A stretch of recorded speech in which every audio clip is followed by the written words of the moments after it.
எல்லாருக்கும் வணக்கம். என்னுடைய ராதா ராமராவ் சேனலுக்கு உங்கள் எல்லாரையும் வெல்கம் பண்ணுறேன். ரீசெண்டாக நீர் நெல்லிக்காய், உப்பு நெல்லிக்காய்ன்னு சொல்லுவாங்க. அந்த வீடியோ போட்டிருந்தேன். அந்த மாதிரி போடுறப்பே நான் சொன்னேன், இந்த மாதிரி நீங்கள் செஞ்சு வச்சுட்டிங்கன்னா விதவிதமான ரெசிபிகள், அதுவும் சுகர், கொலஸ்ட்ரால் இருக்கவங்களுக்கு ஊறுகாய் சாப்பிடாம வெல்லம் சேர்த்து வேறு எந்த ஒரு ஸ்வீட் ரெசிபியும் நெல்லிக்காயில் பண்ணாமல் ஹெல்த்தியாக ஒரு ரசம், வத்தக்குழம்பு, சட்னி, ராய்த்தா அது மாதிரி விதவிதமாக இந்த நீர் நெல்லிக்காய் வச்சுன்னு பண்ணலாம்.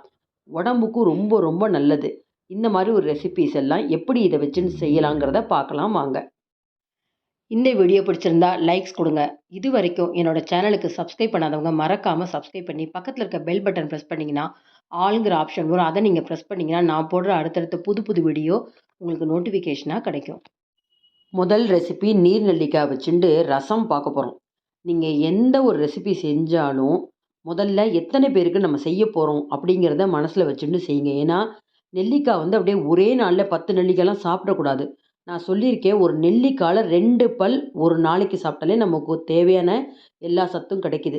இப்போ ரசத்துக்கு நான் 2 பேர் சாப்பிட்றதுக்காக 2 நெல்லிக்காய் தான் எடுத்துன்னு இருக்கேன். இப்போ பாருங்கள், ஒரு தக்காளி, கொஞ்சம் பச்சை மிளகாய், இது கூட இந்த நெல்லிக்காவை பல்லு பல்லாக நறுக்கிக்கலாம். அதில் 2 நெல்லிக்காயில் ஒரு நெல்லிக்காவை என்ன பண்ணலாம், இந்த பூண்டு மாதிரி நம்ம எப்படி பூண்டு ரசம் பண்ணுறோமோ அது மாதிரி இந்த பல்லு பல்லாக இந்த நெல்லிக்காயை கட் பண்ணி போட்டுக்கலாம். அதுவும் உங்களுக்கு உப்பில் இது ஊறின்னு இருக்கறனால ரொம்ப சாஃப்டாக இருக்கும். ரொம்ப நேரம் வேகணுங்கிற அவசியம் இல்லை. நல்லா ஒரு அரை டம்ளருக்கு மேலே தண்ணி விட்டு கொஞ்சம் மஞ்சப்பொடி சேர்த்துக்கலாம். அப்புறம் கொஞ்சம் பெருங்காயத்தூள். இது கூட ஆல்ரெடி நான் ஒரு ரசப்பொடி போட்டிருக்கேன். மிளகு, ஜீரகம், மல்லி, மிளகாய் இது மட்டும்தான் அரைச்சி அந்த ரசப்பொடி 1 டீஸ்பூன். பார்த்துண்டு உப்பு போடணும். ஏன்னா நெல்லிக்காயில் கொஞ்சம் உப்பு இருக்கும். அதை பார்த்துண்டு நீங்கள் உப்பு சேர்த்துக்கணும். கொஞ்சம் குறைச்சலாகவே சேர்த்துக்கோங்க. இது கொதிச்சுன்னு இருக்கட்டும். இன்னும் ஒரு நெல்லிக்காய் எடுத்து வச்சுருந்தோம் பார்த்தீங்களா? இந்த பாருங்கள், இந்த பச்சை நெல்லிக்காய் தான். இந்த மாதிரி நம்ம உப்பு நெல்லிக்காய், நீர் நெல்லிக்காய் பண்ணி வச்சுட்டோம்னா நிறைய ரெசிபி நினச்ச மாத்திரம் செஞ்சுடலாம். இந்த பச்சை நெல்லிக்காய் அப்படிங்கிறப்ப நம்ம ஒரு குறிப்பிட்ட டைமுக்கு அப்புறம் கருத்து போயிடும். அது இருக்கிறப்ப எல்லாம் கண்டிப்பாக பண்ணியே ஆகணும். ஆனால் இந்த நீர் நெல்லிக்காய் அப்படிங்கிறது ஒரு 2 மாதம் தாராளமாக நீங்கள் வச்சுக்கலாம். இப்போ ஒரு நெல்லிக்காவை அந்த பல்லு பல்லாக எடுத்து போட்டாச்சு மிக்ஸி ஜாரில். ஒரு தக்காளி சேர்த்து நல்லா நைஸாக அரைச்சிக்கலாம். பருப்பு, பாசிப்பருப்பு நான் அதில் வேக வைக்கிறேன். ஒரே ஒரு டீஸ்பூன் பாசிப்பருப்பு. துவரம்பருப்புலேயும் செய்யலாம். பாசிப்பருப்பு ரொம்ப ரொம்ப உடம்புக்கு நல்லது. நல்லா குழைய வேக வச்சுருக்கேன். இந்த மாதிரி ஒரு விப்பரால் நம்ம நல்லா கடைஞ்சிக்கலாம். அப்படி உரு தெரியாமல் நல்லா நம்ம பீட் பண்ணிக்கணும். இப்போ அதுக்குள்ளே உங்களுக்கு ரசம்னா புளி சேர்க்காம பச்சை மிளகாய், தக்காளி, ரசப்பொடி, பெருங்காயம், உப்பு கொதிச்சுன்னு இருக்கு. ஒரு 5, 6 நிமிஷம் கொதிச்சாச்சு. இப்போ இந்த நல்லா கடைஞ்சி வச்ச பருப்பு, பாசிப்பருப்பை சேர்த்துட்டு நமக்கு எந்த அளவுக்கு லிக்யூடாக வேணுமோ தண்ணி சேர்த்துக்கலாம். உப்பு பார்த்துண்டு போனேன்னா நீர் நெல்லிக்காயில் உப்பு இருக்கும். அந்த நெல்லிக்காயில் உப்பு பிடிச்சிருக்கும். இதுக்கு ஒரு எலுமிச்சம்பழம் தேவையில்லை, புளி வேண்டாம், உடம்புக்கு ரொம்ப நல்லது. கருவேப்பிலை சேர்த்துக்கலாம். சூப்பு மாதிரி நீங்கள் குடிக்கலாம் தாராளமாக. இப்போ லாஸ்ட்டாக அந்த நெல்லிக்காய், தக்காளி அரைச்சி வச்சோம் பார்த்தீங்களா, அதையும் சேர்த்துடலாம். கொரகொரப்பாக அரைச்சா கூட போதும். அப்படியே பால் பொங்குற மாதிரி பொங்கணும். இது ரொம்ப நேரம் கொதிக்க வேணாம்னு, நெல்லிக்காய் ஆல்ரெடி வெந்துடுது. உப்பு நெல்லிக்காய்ங்கிறது வெந்நீரில் போட்டு உப்பில் ஊறினதுனால ரொம்ப நேரம் கொதிக்கணும்னு அவசியம் இல்லை. முதல்ல அந்த பல்லு பல்லாக நறுக்கின நெல்லிக்காவை ஒரு 5 நிமிஷம் கொதிக்க வச்சாச்சு. அதனால் பாருங்கள், நல்லா அப்படியே சூப்பு மாதிரியே இருக்குது பாருங்கள் பார்க்குறதுக்கு. நெல்லிக்காவும் அந்த டைமில் வெந்திருக்கு பாருங்கள். நம்ம நறுக்கின நெல்லிக்காவும் இன்னும் நல்லாவே வெந்திருக்கு. நல்லா அப்படி பொங்குனா மாதிரி வந்தோடனே அடுப்பை நிறுத்திடலாம். சாதாரணமாக நம்ம ரசத்துக்கு நெய்யில் தாளித்தா தான் நல்லாயிருக்கும். இதில் ஒரு கடுகு, ஜீரகம் சேர்க்குறேன். விதவிதமாக நான் ரசம் ரெசிபி நிறைய போட்டிருக்கேன். உங்களுக்கு லிங்க் கொடுக்குறேன், நீங்கள் தாராளமாக பாருங்கள். கொஞ்சம் கொத்தமல்லி போட்டாச்சு. சாதத்தில் நல்லா தாராளமாக நம்ம ரசத்தை போட்டு சாப்பிடணும். பொதுவாகவே ரசம் அப்படிங்கிறது கொஞ்சமாக சாதம், நிறைய ரசம் போட்டுக்கணும். இப்போ பாருங்கள், நல்லா நிறைய ரசம் விடுறேன். இவ்வளோ சிம்பிளான ஒரு நெல்லிக்காய் ரசம் ரெடி பாருங்கள். அடுத்து நெல்லிக்காய் ராய்த்தா. இப்போ இந்த நீர் நெல்லிக்காவை எடுத்துட்டு ராய்த்தா எப்படி பண்ணலான்னு பார்க்கலாம். கெட்டி தயிர் வச்சுட்டுருக்கேன். தேங்காய், கொஞ்சம் உப்பு, 2 பச்சை மிளகா. உப்பு ரொம்ப குறைச்சலாக போட்டுக்கணும். ஏன்னா நெல்லிக்காயில் கொஞ்சம் உப்பு இருக்கும். கருவேப்பிலை, கொத்தமல்லி, கண்டிப்பாக அந்த பச்சை கருவேப்பிலை, கொத்தமல்லி சேர்த்துண்டா முடி வளர்ச்சிக்கு, கண்ணுக்கு நல்லது, ஜீரண சக்திக்கு ரொம்ப நல்லது. இப்போ 2 நீர் நெல்லிக்காய் எடுத்துக்கிறேன். நான் சொன்னேன் இல்லையா, எத்தனை பேருன்னு நம்ம சாப்பிட்றோன்றத கணக்கு பண்ணிட்டு தான் நம்ம எடுத்துக்கணும். 2 பேருக்காக 2 நெல்லிக்காய் எடுத்துக்கிறேன். இதில் கூட ஒரு முக்கியமான டிப்ஸு சொல்ல போகிறேன் உங்களுக்கு. இப்போ இந்த 2 நெல்லிக்காயையும் அந்த சீடை எடுத்துட்டு பல்லு பல்லாக நம்ம நறுக்கிக்கணும். இந்த மாதிரி எடுத்துட்டதை ஃபஸ்ட்டு நம்ம ஒரு மிக்ஸி ஜாரில் சேர்த்துக்கலாம். இதை எதுவும் வறுக்கணுங்கிற அவசியமே கிடையாது. அப்படியே எல்லாம் பச்சையாக அரைக்கணும். ராய்த்தாக்கு ஒரு 2 டீஸ்பூன் ஃப்ரெஷ் தேங்காய் துருவல், கொஞ்சமாக உப்பு, ஒரு கொத்து கருவேப்பிலை, பச்சை மிளகா. பச்சை மிளகா நான் கொஞ்சம் காரம் இருக்காது அதுக்காக சேர்த்துருக்கேன். இன்னும் கூட நீங்கள் குறைச்செல்லாம் சேர்த்துக்கலாம். பச்சையாக அது க்ரீன் கலராக இருக்கும். சட்னியாக கூட நீங்கள் யூஸ் பண்ணிக்கலாம். தயிருக்கு ஏற்ற அளவுக்கு அரைச்ச விழுத போட்டுட்டு மீதி இருந்தால் தயிர் சாதத்துக்கு சட்னி மாதிரி யூஸ் பண்ணலாம். பாருங்களேன், நல்லா க்ரீனிஷாக இருக்கிறதுக்கு காரணம் அந்த கருவேப்பிலை, கொத்தமல்லி நல்லா வாசனையாக இருக்கும். உங்களுக்கு பச்சையாக நெல்லிக்காய் அரைச்சி ராய்த்தா பண்ணுறதுக்கும் இந்த நீர் நெல்லிக்காயில் ராய்த்தா பண்ணுறதுக்கும் ரொம்ப வித்தியாசம் இருக்குது. கொஞ்சமாக கடுகு தாளிச்சுக்கிறேன். சளி பிடிக்கவே பிடிக்காது. நல்லா அந்த துவர்ப்பு தன்மை ரொம்ப கம்மியாக இருக்கும். ரொம்ப அருமையாக இருக்கும். நான் தயிருக்கு ஏற்ற மாதிரி அந்த அரைச்ச விழுதை சேர்த்துருக்கேன். மீதி அரைச்ச விழுதை தயிர் சாதத்துக்கு ஒரு சட்னி மாதிரி தொட்டுன்னு சாப்பிட்லாம். ரொம்ப நல்லாயிருக்கும். எவ்வளோ சிம்பிளாக ஒரு நெல்லிக்காய் ராய்த்தா செஞ்சு முடிச்சாச்சு பாருங்கள். இந்த மாதிரிலாம் நம்ம நீர் நெல்லிக்காய் வச்சுருந்தா அடிக்கடி நினச்ச ரெசிபீஸ் ரொம்ப சிம்பிளாக ஹெல்த்தியாக செய்யலாம். இப்போ நெல்லிக்காய் ராய்த்தா ரெடி. அடுத்த ரெசிபி பார்க்கலாம். அடுத்தது நெல்லிக்காயில் நம்ம சட்னி துவையல் பண்ண போகிறோம். இப்போ ஆல்ரெடி நான் ராய்த்தான்னு காமிக்கிறேன் பாருங்களா, அது பச்சை சட்னியாக வச்சுக்கலாம். இது கொஞ்சம் பருப்புக்கள்லாம் வறுக்க போகிறோம். 2 நெல்லிக்காய் எடுத்துகிட்டு இருக்கேன். 2 டேபிள் ஸ்பூன் தேங்காய் எடுத்துக்கலாம். இதுக்கு பருப்பு அப்படின்னு பார்த்தா பருப்புகள் எல்லாமே புரதச்சத்து. இதில் உளுந்தம் பருப்பு ரொம்ப உடம்புக்கு நல்லது. 1½ டீஸ்பூன், கொஞ்சம் பெருங்காயம், ஒரு 5 வரமிளகா, ஒரு கொத்து கருவேப்பிலை. நான் திரும்பவும் சொல்வேன், கருவேப்பிலை, கொத்தமல்லி எவ்வளோ முடியுமோ நம்ம சாப்பிட்றது உடம்புக்கு ரொம்ப ரொம்ப நல்லது. ஒரு 2 டீஸ்பூன் எண்ணெய் விட்டுருக்கேன். பெருங்காயம் தாளிச்சுக்கலாம். உளுத்தம்பருப்பு, கருப்பு உளுத்தம்பருப்பு, தோல் உளுத்தம்பருப்பு இருந்தால் இன்னும் உடம்புக்கு நல்லது. அதை கூட சேர்த்துக்கோங்க. 5 வரமிளகா சேர்த்துட்டுருக்கேன். ஒரு ஆறுக்கு கருவேப்பிலை சேர்த்துண்டாச்சு.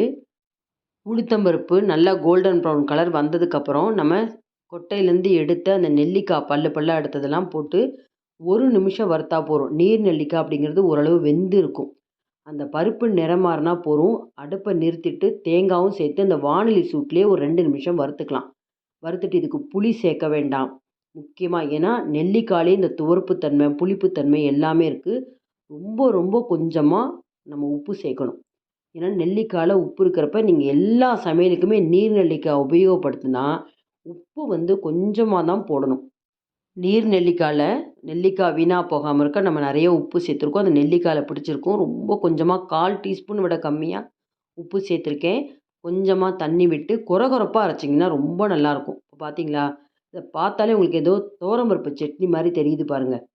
ரொம்ப அருமையாக நெல்லிக்காய் போட்டதே தெரியாது. அதே போல் திரும்பவும் சொல்கிறேன், பச்சையாக நீங்கள் நெல்லிக்காய் துவையல் அரைக்கிறதுக்கும் இந்த மாதிரி நீர் நெல்லிக்காய் துவையலுக்கும் டேஸ்ட்டு ரொம்ப வித்தியாசமாக இருக்கும். ரொம்ப நல்லாயிருக்கும். அவசியம் இந்த மாதிரி நீர் நெல்லிக்காயில் ஒரு சட்னி ட்ரை பண்ணி பாருங்கள். அடுத்து நீர் நெல்லிக்காவை எடுத்துட்டு இன்ஸ்டன்ட் நெல்லிக்காய் ஊறுகாய் உடனே செஞ்சிடலாம். கொலஸ்ட்ரால் இருக்கவங்க எந்த விதமான ஊறுகாயும் சாப்பிட மாட்டாங்க. அவங்களுக்கு இந்த டிப்ஸ் ரொம்ப யூஸ்ஃபுல்லாக இருக்கும். ஒரே ஒரு டீஸ்பூன் நல்லெண்ணெய் சேர்த்துக்கலாம். நல்லெண்ணெய் காஞ்சோடனே ஒரு 10 கடுகு, எண்ணெய் மாதிரி ஒரு 10 கடுகு சேர்த்துக்கலாம். ஒரு பிஞ்சு பெருங்காயத்தூள், அதே போல் ஒரு பிஞ்சு மஞ்சப்பொடி. நம்ம சீடெல்லாம் எடுத்துகிட்டு நெல்லிக்காயை ஆஞ்சி வச்சாச்சு. 2 நெல்லிக்காய் அதை சேர்த்துக்கலாம். ஒரு பிஞ்சு உப்பு கூட வேண்டியதில்லை. ஆல்ரெடி நெல்லிக்காய் உப்பில் தான் ஊறின்றதுனால நம்ம உப்பு சேர்க்க வேண்டாம். ஊறின நெல்லிக்காய் அப்படிங்கிறப்ப அந்த வாணலி சூட்டில் ஒரு பெரட்டினாலே நல்லா வெந்திருக்கும். இப்போ அடுப்பை நிறுத்திடலாம். நிறுத்திட்டு ஒரு 2 பிஞ்சு உங்களுக்கு இல்லைனா சின்ன ஸ்பூனில் ஒரு 1/2 டீஸ்பூன் மிளகாத்தூள் கொஞ்சமாக சேர்த்துக்கலாம். ரொம்ப நல்லாயிருக்கும். ஊறுகாய் சாப்பிட்ணுன்னு இருக்கிறவங்க, இஷ்டப்படுறவங்க, ஏதோ ஒரு காரணத்துக்காக நீங்கள் ஊறுகாய் சாப்பிடாமல் இருந்தால் இதை ட்ரை பண்ணலாம். குறைச்சலான எண்ணெய், உப்பு, காரம் அப்படிங்கிறப்போ உங்களுக்கு உடம்புக்கு ரொம்ப கெடுதல் பண்ணாது. நெல்லிக்காயும் ரொம்ப உடம்புக்கு நல்லது. ஒரு 2 நாள் வரைக்கும் இதை வச்சு சாப்பிட்லாம். அவசியம் நீர் நெல்லிக்காயில் இந்த மாதிரி ஊறுகாய் ட்ரை பண்ணி பாருங்கள். அடுத்தது நெல்லிக்காய் கொஜ்ஜு. இந்த கொஜ்ஜு அப்படிங்கிறது நான் நிறைய வீடியோஸ் போட்டிருக்கேன். நார்த்தங்காயில், பாவக்காயில், பச்சை நெல்லிக்காயில் கூட நான் கொஜ்ஜு போட்டிருக்கேன். எல்லா வீடியோவும் லிங்க்கு தரேன். ஸ்பெசிஃபிக்காக இதுக்கு ஒரு பொடி உண்டு. அந்த பொடி இப்போ நான் அரைச்சி காமிக்க போகிறதில்ல. அதுக்கும் நான் லிங்க் உங்களுக்கு தரேன். அதை பார்த்து நீங்கள் செய்யுங்க. இல்லைனா சாதாரண சாம்பார் பொடி, மல்லித்தூள், மிளகாத்தூள் கூட வச்சு செய்யலாம். இது ஒரு 4 நெல்லிக்காய் எடுத்துக்கிறேன். நல்லா உப்பில் ஊறிண்டு எப்படி இருக்குது பாருங்கள். நினச்ச மாதத்தில் இந்த ரெசிபீஸ்லாம் நம்ம பண்ணலாம். இதுக்கு இந்த கொஜ்ஜு பொடின்னு சொன்னேன் இல்லையா, அதை ஒரு 3 டீஸ்பூன் எடுத்துட்டுருக்கேன். இது புளியோதரைக்கு கூட இந்த பொடியை வச்சுட்டு நிமிஷமாக நம்ம புளியோதரை செஞ்சுடலாம். அதனுடைய வீடியோ லிங்க் தரேன். எப்போதும் நீங்கள் அரைச்சி வச்சுக்கோங்க. வெல்லம் சேர்க்கணும் கொஞ்சம், மஞ்சப்பொடி, உப்பு, கருவேப்பிலை. புளி எவ்வளோ அப்படின்னு பார்த்தீங்கன்னா, நெல்லிக்காயிலே ஒரு புளிப்புத்தன்மை இருக்குது இல்லையா? நெல்லிக்காய் விட கொஞ்சம் பெருசாக எடுத்துட்டுருக்கேன் பாருங்கள் புளி. இந்த மாதிரி எடுத்துட்டு நான் அதை நல்லா வாஷ் பண்ணிவிட்டு வெந்நீரில் ஊற வச்சுருந்துருக்கேன். இதை கடைசி வரைக்கும் நம்ம கரைச்சி எடுக்காமல் கொஞ்சம் பாக்கி இருந்தால் அதை ரசம் செய்ய கூட நம்ம யூஸ் பண்ணிக்கலாம். இப்போ அடுத்தது புளியை நம்ம ஃபஸ்ட்டு கரைச்சி வச்சுக்கலாம். கையோட நம்ம அந்த நெல்லிக்காயிலேருந்து சீடெல்லாம் எடுத்துட்டு நம்ம ஆஞ்சி வச்சுக்கலாம். சொன்னேன் பார்த்தீங்களா? ரசத்துக்கு யூஸ் பண்ணிக்கலாம். கடைசியாக இருக்கிற புளியை நெல்லிக்காயையும் கொட்டையெல்லாம் எடுத்து ரெடி பண்ணியாச்சு. இதை ரெடி பண்ணால் போதும், 5 நிமிஷத்தில் இந்த கொஜ்ஜு பண்ணிடலாம். நல்லெண்ணெய் எடுத்துக்கோங்க. பச்சடி கரண்டியில் 1 கரண்டி சேர்த்துருக்கேன். நல்லெண்ணெயில் தான் ரொம்ப நல்லாயிருக்கும். ஒரு 1 டீஸ்பூன் கடுகு, ஒரு 1/2 டீஸ்பூன் உளுத்தம்பருப்பு. ஆல்ரெடி பொடியிலையும் கொஞ்சம் பெருங்காயத்தூள் இருக்கும். இதுலேயும் கொஞ்சம் பெருங்காயம் சேர்த்துனா நல்லா வாசனையாக இருக்கும். கடுகு நல்லா பொரிஞ்ச உடனேயே நம்ம அடுத்தது அந்த நெல்லிக்காவை சேர்த்துடலாம். ரொம்ப சுலபமாக செஞ்சுடலாம். சாதாரணமாக நீங்கள் நெல்லிக்காய் கொஜ்ஜு அப்படின்னா அது வேகிறதுக்கு கொஞ்சம் டைம் எடுக்கும். இந்த நீர் நெல்லிக்காய் அப்படிங்கிறப்ப சட்டுன்னு வெந்துடும். ஆனால் இதில் முக்கியமாக ஒரு டிப்ஸ் சொல்கிறேன். துவாதசி பாருன அப்போல்லாம் நாங்கள் இந்த கொஜ்ஜு செய்வோம். ஆனால் பச்சை நெல்லிக்காயில் தான் செய்யணும், நெல்லி முள்ளியில் செய்யணும். இப்போ பாருங்கள், நான் கரைச்சி வச்ச புளியை சேர்த்துக்கிறேன். அதே அளவு தண்ணியும் சேர்த்து ஒரு 5 நிமிஷம் அந்த புளியில் பச்சை வாசனை போகிற அளவுக்கு கொதிக்க வைக்கணும். இப்போ கொதிச்சுன்னு இருக்கப்பே நம்ம கொஜ்ஜுக்கு தேவையான அளவுக்கு உப்பு, நம்ம நெல்லிக்காவை மனசில் வச்சுண்டு குறைச்சலாக சேர்த்துக்கணும். இப்போ அடுத்தது பாருங்கள், மஞ்சப்பொடி இதையும் சேர்த்து நல்லா கொதிக்க விடணும். கருவேப்பிலையும் சேர்த்துடலாம்.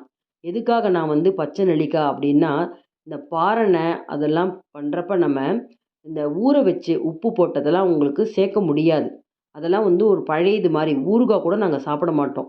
அன்றைக்கெலாம் நீங்கள் செய்கிறதா இருந்தால் நீங்கள் பச்சை நெல்லிக்காய் எடுத்துக்கோங்க. சாதாரண நாட்களில் இந்த நீர் நெல்லிக்காய் வச்சு தாராளமாக சமைச்சு சாப்பிட்லாம். நல்லா இது கொதிக்கட்டும்.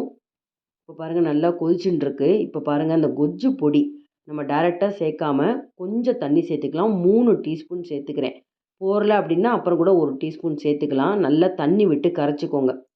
ரொம்ப நல்லாயிருக்கும். இந்த பொடி கண்டிப்பாக நீங்கள் மிஸ் பண்ணாமல் வீட்டில் வச்சுருந்தீங்கன்னா விதவிதமாக கொஜ்ஜு பண்ணலாம். எல்லா கொஜ்ஜுமே நான் ஆல்ரெடி வீடியோ போட்டிருக்கேன். இப்போ பாருங்களேன், நல்லா நெல்லிக்காய்லாம் வெந்து மேலே வருது பாருங்க. இப்போ இந்த கரைச்சி வச்ச கொஜ்ஜு பொடியை சேர்த்துக்கலாம். சேர்த்துட்டு இன்னும் கொஞ்சம் தண்ணி கூட வேணும்னா சேர்த்துக்கலாம். பார்த்தா உங்களுக்கு ரொம்ப நீர்க்க தெரியும். இதில் உளுத்தம்பருப்பு, கடலைப்பருப்பு, கொஞ்சமாக மல்லி, அப்புறம் எள்ளு, பெருங்காயம், மிளகாய் எல்லாம் சேர்த்துருக்கோம். நல்லா வாசனையாக இருக்கும் இந்த கொஜ்ஜு பொடி. இப்போ பாருங்க, கொதிக்க கொதிக்க கொஞ்சம் நல்லா திக்காக எடுத்து பாருங்கள். இன்னும் சூடு ஆறுனப்புறம் இன்னுமே திக்காகும். இப்போ என்ன பண்ணலாம், இதுக்கு கொஞ்சமாக வெல்லம் சேர்க்கணும். கண்டிப்பாக வெல்லம் சேர்க்கணும் கொஜ்ஜுக்கு. அப்போ தான் அந்த உப்பு, புளிப்பு, காரம்லாம் நல்லா எடுத்து கொடுக்கும். 2, 3 நாள் வச்சுட்டு இருந்தாலும் இந்த கொஜ்ஜு கெட்டு போகாது. வெளியவே வச்சுக்கலாம். அது மட்டும் இல்லாமல் சாதத்தில் பிசைஞ்சு சாப்பிட்றது மட்டும் இல்லாமல் தோசைக்கெல்லாம் தொட்டுன்னு சாப்பிட பிரமாதமாக இருக்கும். அவசியம் இந்த நீர் நெல்லிக்காயில் கொஜ்ஜு செஞ்சு பாருங்கள். ஃப்ரெண்ட்ஸ் பாருங்கள், நீர் நெல்லிக்காயில் 5 விதமான ரெசிபி செஞ்சு காமிச்சிருக்கேன். ஆப்பிளை விட நெல்லிக்காய் விலையும் குறைச்சல், சத்துக்களும் அதிகம். சின்ன வயசுலேருந்தே குழந்தைகளுக்கு ஏதாவது ஒரு ரெசிபீஸ் நெல்லிக்காயில் செஞ்சு கொடுங்க. அவ்வளோ ஆரோக்கியம், நோய் எதிர்ப்பு சக்தி ஜாஸ்தி. இந்த நீர் நெல்லிக்காயில் ஒவ்வொரு நாளும் ஒவ்வொரு விதமான ரெசிபீஸ் செஞ்சு பார்த்துட்டு கமெண்ட் பாக்ஸில் கமெண்ட்ஸ் போடுங்க, லைக்ஸ் கொடுங்க. ஃப்ரெண்ட்ஸ் அண்ட் ரிலேட்டிவ்ஸ்க்கு வீடியோவை ஷேர் பண்ணுங்கள். இது வரைக்கும் என்னோடய சேனலுக்கு சப்ஸ்கிரைப் பண்ணாதவங்க மறக்காமல் சப்ஸ்கிரைப் பண்ணி சப்போர்ட் பண்ணுங்கள். இன்னொரு இன்ட்ரெஸ்டிங்கான வீடியோஸில் பார்ப்போம். Thank you viewers.